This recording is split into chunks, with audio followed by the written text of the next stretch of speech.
During my baby shower, my mother-in-law announced that she had proof her son should leave me. Laughter echoed through the room, but when I read her hidden message out loud, no one stood by her. It was a Sunday afternoon in a small Ohio town. The church community hall was decorated with cheap pink and blue balloons hanging from the ceiling. Folding chairs lined the walls, plastic tablecloths covered long tables, and a big sheet cake in the center read, "Welcome, baby." I was 8 months pregnant. My ankles were swollen, my back ached, and my mind kept running numbers. Rent, the electric bill, insurance deductibles, the credit card we had already maxed out. My husband Jake wasn't completely unemployed, but his construction hours had been cut. He kept saying things would turn around. I said it too. We had both gotten good at lying to ourselves. The door opened and my mother-in-law, Linda, walked in. She was holding a white envelope and wearing that tight smile she always used at family dinners when she was about to make someone uncomfortable.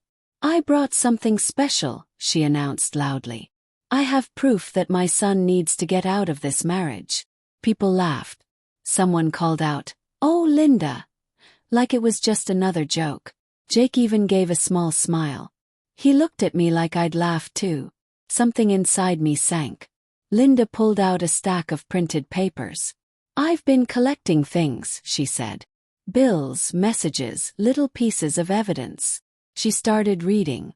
"She can't manage money." Few chuckles. "She doesn't fit in with our family." Nods. I listened, but most of the noise was inside my chest. I glanced at Jake. He was quiet now, like he couldn't decide how serious this was. Then Linda held up a printed hospital bill. "Look at this. Thousands of dollars for anxiety treatment. Why should my son carry that burden?" My ears rang. That bill wasn't just mine. It was ours. It was from last year when I went to the ER during a panic attack. Jake had promised he wouldn't tell anyone. I stood up.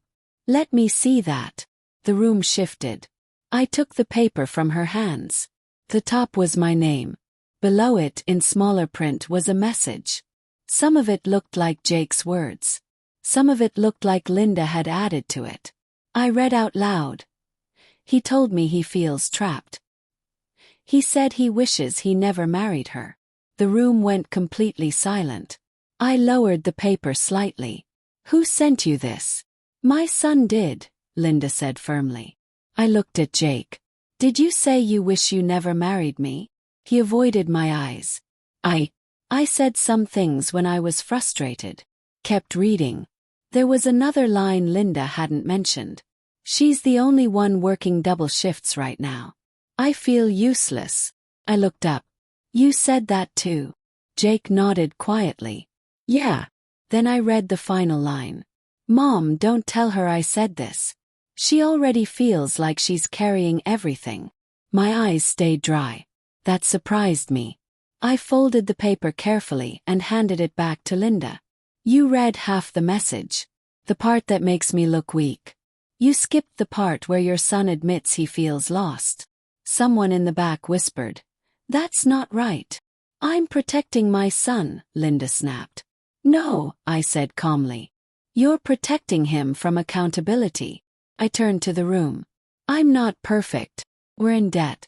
I deal with anxiety. But I show up every morning. I work double shifts.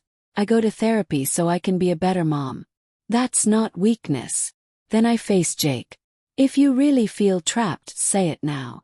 He stepped closer. His voice was steady this time. "I'm not trapped. I'm scared."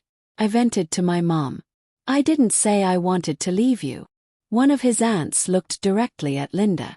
"You thought this was appropriate for a baby shower?" No one laughed. Linda gathered her papers. She didn't have anything left to say. She walked toward the door alone.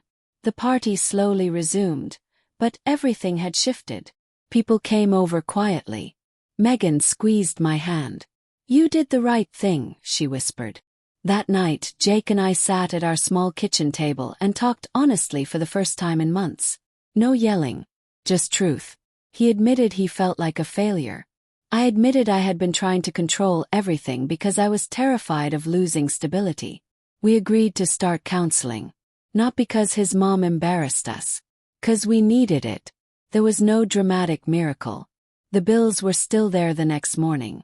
The credit card balance hadn't changed. But something inside me had. I refused to be reduced to a stack of printed accusations. When my son was born, I held him against my chest and knew one thing for sure. He would grow up seeing his mother stand up for herself. He would know that when someone tried to tell half the story, she finished it. Sometimes revenge isn't loud. Sometimes it's simply reading the whole message.